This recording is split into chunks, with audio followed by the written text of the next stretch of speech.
Estamos con Juan Carlos Flores López, presidente de Hemofilia 21, una asociación civil precisamente dedicada a dar seguimiento a la atención que hay en México a las personas con hemofilia. ¿Qué tal, Juan Carlos? ¿Qué tal, Libertad? ¿Qué hace la asociación? Mira, nuestra asociación básicamente trata de atender las necesidades de las personas con hemofilia en México.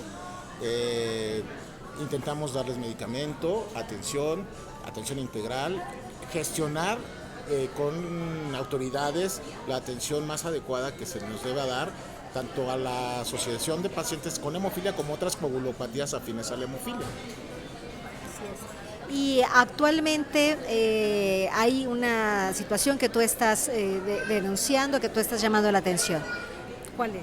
Sí, bueno, una situación muy delicada. Están cambiando las políticas públicas en materia de la atención a la hemofilia en México. Están colocando en estado de indefensión a los pacientes con hemofilia de este país. Se están mandando a atenciones de segundo niveles donde no hay ni el personal de salud capacitado para atender a la hemofilia, ni los insumos básicos para atender a la hemofilia. Hay mucho retraso en la atención de nuestros compañeros.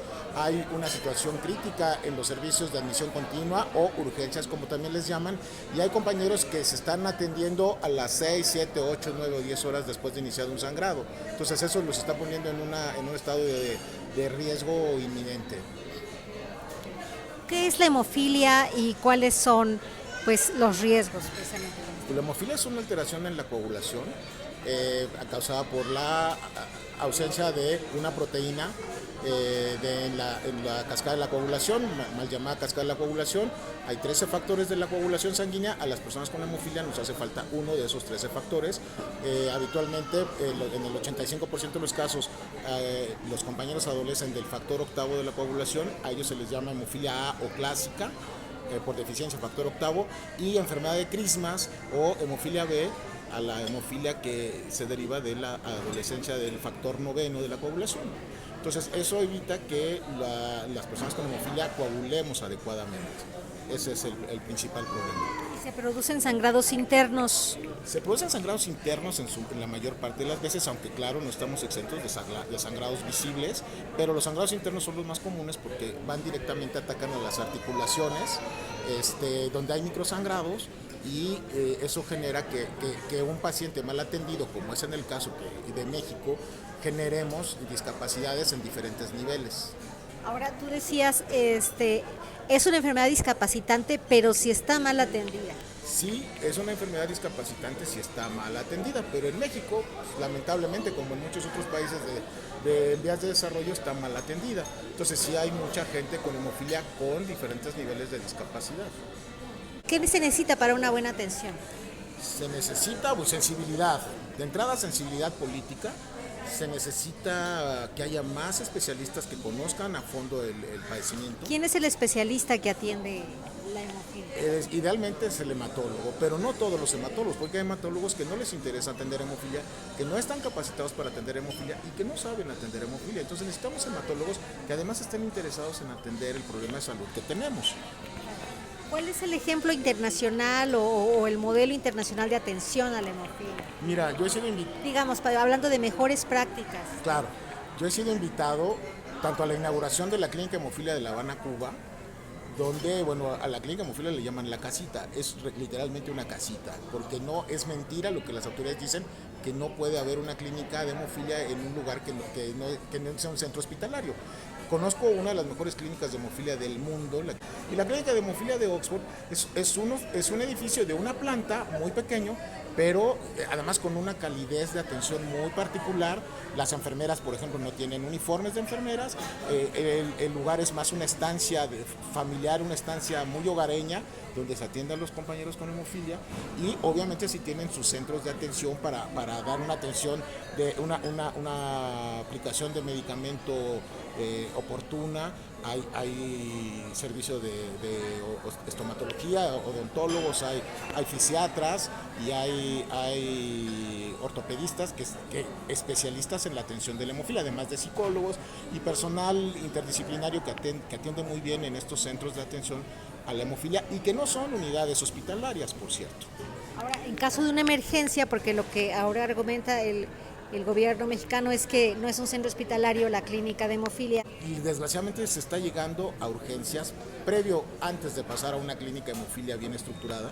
Y entonces cuando uno llega a urgencias directamente con un sangrado activo, a veces tardan en atendernos 3, 4, 5, 6, 7, 8, 9, 10, 11 horas posterior al sangrado, lo cual ya está poniendo en riesgo la vida y la integridad de los compañeros.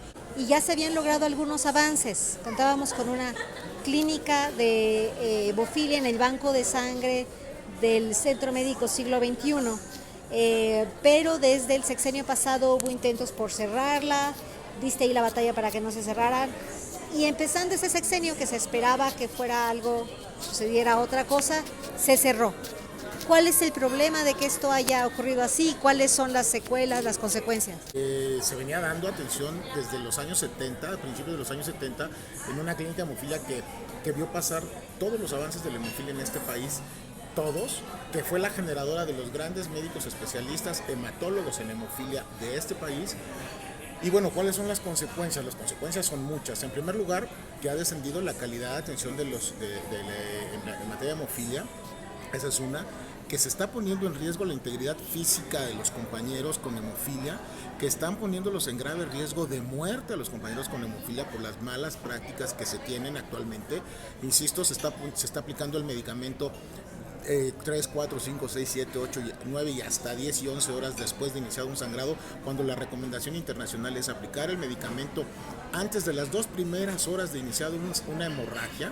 Aquí las están aplicando hasta en 10 horas, hasta en 11 horas, o sea, hasta se está multiplicando por 5 la aplicación del medicamento en servicios de urgencia que no están capacitados para atender a los compañeros con hemofilia, lo cual está haciendo que se pongan en riesgo muy serio, inclusive la vida de los compañeros con hemofilia.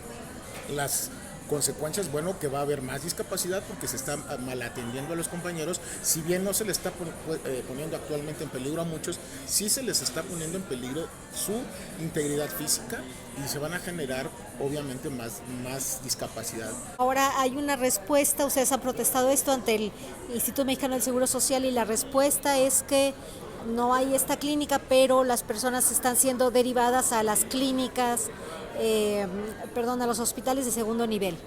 ¿Cuál es el problema con esta respuesta? ¿Por qué no la consideran adecuada?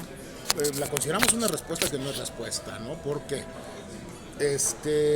ya les hemos dicho que no se requiere una atención hospitalaria, que se requiere una buena atención, que se requiere una atención que aplique oportunamente la cantidad de medicamento necesario para que los compañeros tengan salvaguardada su integridad física y su vida, que eso no está ocurriendo actualmente en los hospitales de segundo nivel. Se les ha dicho que se requiere personal capacitado para la atención de la hemofilia, más allá que sean hematólogos o no. Los resultados es lo que estamos viendo actualmente, una muy mala atención por parte de los hematólogos de segundo nivel. ¿Cuál sería la solicitud, la petición concreta para el gobierno federal? Porque además estamos hablando de esta clínica que estaba en la Ciudad de México, donde venían muchos de otros estados. Pero, ¿qué está pasando en los estados y cuál sería la petición hacia el gobierno de México? La petición urgente es que restablezcan la clínica de hemofilia, que reevalúen esto de que nada más nos tengamos que atender en segundos niveles, porque no es cierto que solamente nos tenemos que atender en segundos niveles. Si bien es cierto que en algunos segundos niveles puede haber una muy buena atención de las personas con hemofilia, generando una clínica con especialistas adecuados y correctos, sí se puede, pero que no se deje de lado los grandes centros de atención hospitalaria, los grandes centros médicos nacionales del país, donde necesariamente deberá de haber una clínica de hemofilia en cada uno de ellos. Y entonces necesitamos con urgencia que reintegren la clínica al Centro Médico Nacional Siglo XXI. Les hemos dado la opción, porque ellos neciamente dicen que nosotros queremos que la clínica regrese al banco de sangre, y no es cierto. Queremos que nos midan con el mismo rasero que se midió en La Raza. En La Raza, la clínica de hemofilia está en el banco de sangre. ¿Por qué en La Raza quitaron la clínica de hemofilia del banco de sangre, pero completita, íntegra? Trasladaron esa clínica de hemofilia completa, con todo el tratamiento interdisciplinario, y la pusieron en el hospital de especialidades de la misma Raza. Los quitaron de un tercer nivel y los dejaron en un tercer nivel, y pasaron a todos los pacientes que estaban aquí, completitos los pasaron acá, en el mismo Centro Médico Nacional. Entonces, ¿por qué a nosotros nos atomizaron y nos mandaron hasta 4 o 5 clínicas hospitales generales de zona, dice, no, los mandamos a 2, solamente los mandamos al Mancera y a la Clínica 32. No es cierto. Había compañeros de Zihuatanejo, había compañeros de Acapulco que se estaban atendiendo correctamente ahí, había compañeros de Querétaro, había un compañero de Cancún, y a todos ellos los condenaron a irse a sus hospitales de segundo nivel, pero peor aún, en sus respectivas entidades, en sus ciudades donde no hay ni factor y menos buenos hematólogos, ni siquiera tan buenos como los malos hematólogos que están viendo a nuestros compañeros en segundos niveles aquí en la Ciudad de México. Entonces ellos los condenaron a una situación todavía mucho más grave, mucho peor y que pone más seriamente en riesgo su vida y su integridad física.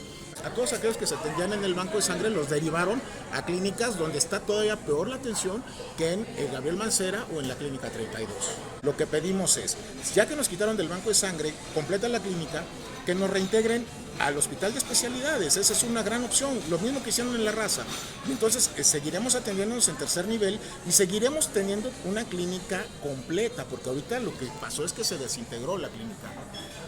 Pues nada más decirle al gobierno actual que no sigan políticas que dejó el gobierno anterior, porque lo que está pasando fueron instrucciones de Miquel Arriola y Peña Nieto. ¿Por qué el gobierno de Andrés Manuel López Obrador, que es un gobierno de avanzada, de izquierda, está sometiéndose a las directrices que les deja un gobierno neoliberal tan criticado como el de Peña Nieto? Así de simple.